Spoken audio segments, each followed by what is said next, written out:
Next 16th question చూడండి ఒకసారి. A sum of 700 is to be used to given that 7 cash prizes to the students for overall school, right? Students of a school for their overall academic performance. అంటే ఒక academic performance మీద ఓ 700 rupees తీసుకొని దాన్ని 7 prices కింద ఇవ్వడానికి decide అయ్యారనమాట. So అది ఎలా ఉందంట, if each prize is 20 rupees less than that preceding prize, ఓకేనా? సో ప్రతి ప్రైజ్ దాని ముందు ప్రైజ్ కన్నా 20 రూపీస్ తక్కువగా ఉంటుందంట.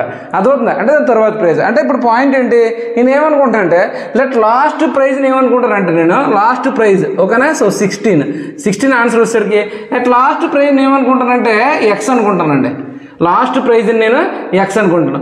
దానికన్నా ముందెంతండి ఎక్స్ మైనస్ 20, దానికన్నా ముందెంత ఎక్స్ మైనస్ 40, ఓకేనా? దీనికన్నా ముందెంత ఎక్స్ మైనస్ 60, దీనికన్నా ముందెంత ఎక్స్ మైనస్ 80, దీనికన్నా ముందెంత ఎక్స్ మైనస్ 100, ఓకేనా? ఎక్స్ మైనస్ 100, దీనికన్నా ముందెంత ఎక్స్ మైనస్ 120, రైట్? సో ఇవన్నీ కలిపి ఎంత రావాలి మనకి 700 రావాలి. అంటే X plus X minus 20 plus X minus 40 plus X minus 60 plus X minus 80 plus X minus 100 plus X minus 120 equal to 700 అన్నాడు. అంటే మొత్తం ఎన్ని ఎక్సెస్ ఉన్నాయి, 7 ఎక్సెస్ ఉన్నాయి. 1 2 3 4 5 6 7, 7x minus 20, 20 minus 40 minus 60, minus 60 minus 120, minus 120 minus 80 minus 200, minus 200 minus 100 minus 300, minus 300 minus 120 minus 440, minus 420 sorry minus 420, that is 700.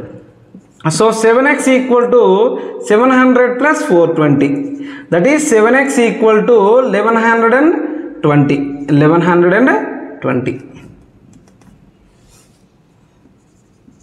1120. So x is equal to 1120 by 7, 7 1s 7 7 6 160, x equal to ఎంత 160, సరిపోయిందా? So 160 రివర్స్లో వేయండి అన్న అలాగే. So x equal to ఎంతనన్నా 160, ఓకేనా?